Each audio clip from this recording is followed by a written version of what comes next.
Christmas Eve snow was falling softly, covering the small town in quiet white, but inside a crowded toy store, a little girl pointed at a woman her dad hadn't seen in 6 years. "Daddy, that's Mommy." And with those two trembling words, a single father's entire world stopped. The town of Silverpine always felt colder in December, but tonight it felt especially sharp for Daniel Cruz, a 34-year-old single father doing everything he could to make Christmas magical for his 6-year-old daughter, Emily. He tightened the scarf around her tiny neck as they stepped into Brightmart Toys, the busiest place in town on Christmas Eve. Emily bounced with excitement, her dark curls bobbing, her mittened hands clapping as she spotted the section of stuffed reindeer. Daniel smiled weakly, exhaustion tugging at his face.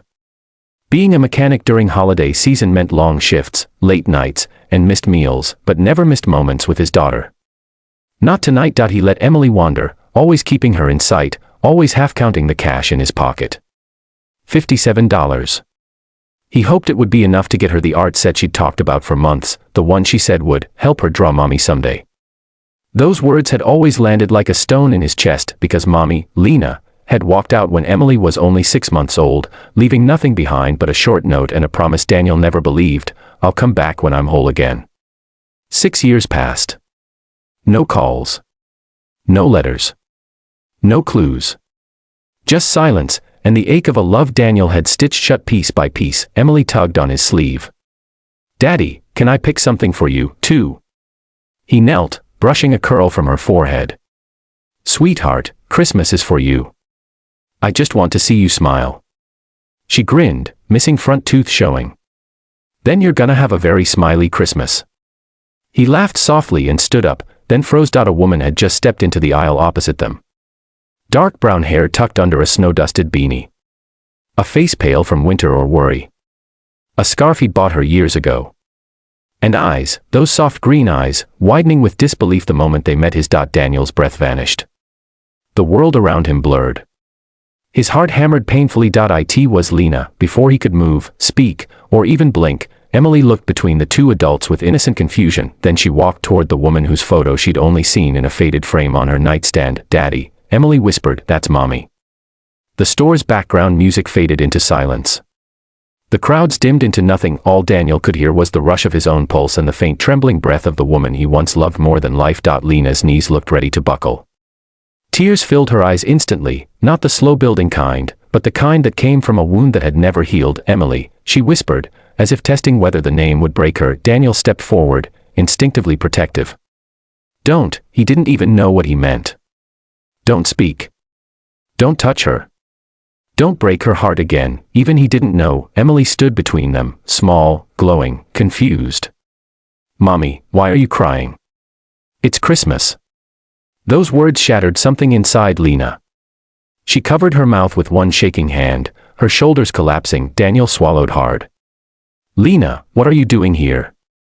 Her lips parted, but no sound came out for a moment.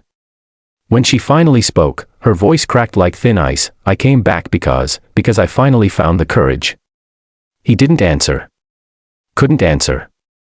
6 years of questions coiled inside him, burning like fire. Emily slipped her tiny hand into Lena's. The touch was so natural it hurt to watch. "Daddy always says Christmas is for miracles," Emily said softly. "So, are you ours?" Lena sobbed, and Daniel felt something shift inside him. Fear, anger, love, hope, all pulling in different directions until his chest felt raw. He had no idea that this moment, this accidental meeting in a toy store, would unravel truths he'd never known, and force him to decide whether forgiveness was a gift he could give on the night the world celebrated second chances. The snow had thickened outside by the time they left the store together, a strange, fragile triangle walking through the cold night, Daniel tense and silent on one side, Lena trembling on the other, and Emily skipping between them holding both their hands like she'd been waiting her whole life for this. Daniel hadn't planned on letting Lena come with them. He didn't even know why he agreed when she whispered, "Just 10 minutes. Please."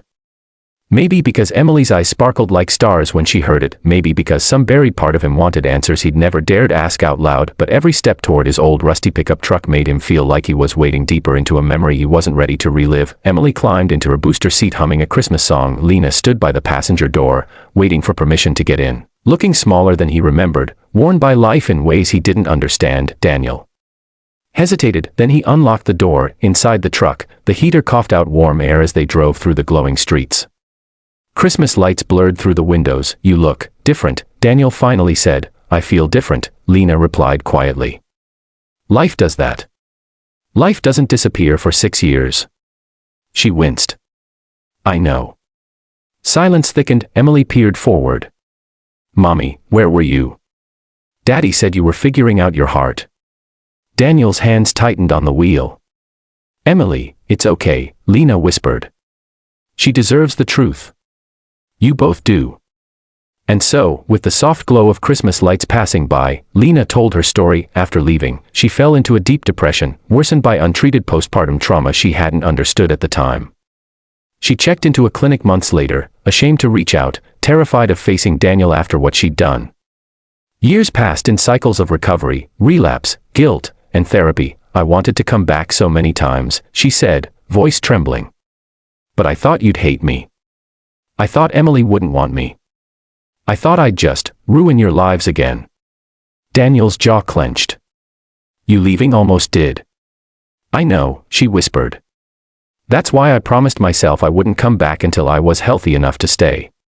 She paused. Tonight was the first night I finally felt whole. Daniel didn't know what to say. Opening old wounds on Christmas Eve felt both cruel and strangely purifying. When they reached his small, warm apartment, Emily ran inside ahead of them, shouting, hot chocolate time. Daniel stopped in the doorway. Lena lingered behind him. I don't expect forgiveness, she murmured. I just wanted to see her once. To see you. To apologize. Daniel exhaled slowly. I don't know if I can forgive you. I don't know if I deserve it.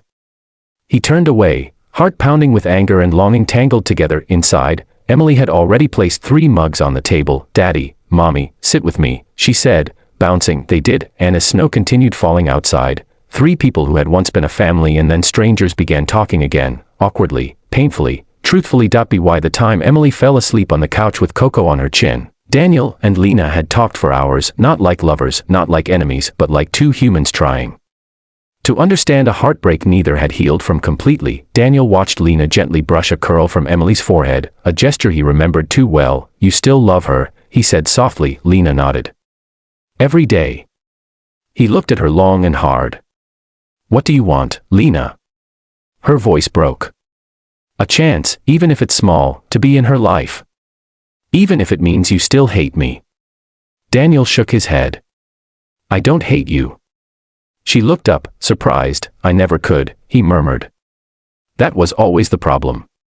For the first time in years, Lena's face softened with hope, and Daniel felt a strange calm settle inside him, as if Christmas Eve was gently rearranging the pieces of their lives. But neither of them knew that the real test was coming, and Emily, sweet, innocent Emily, would speak 2 more words before the night ended that would change everything again.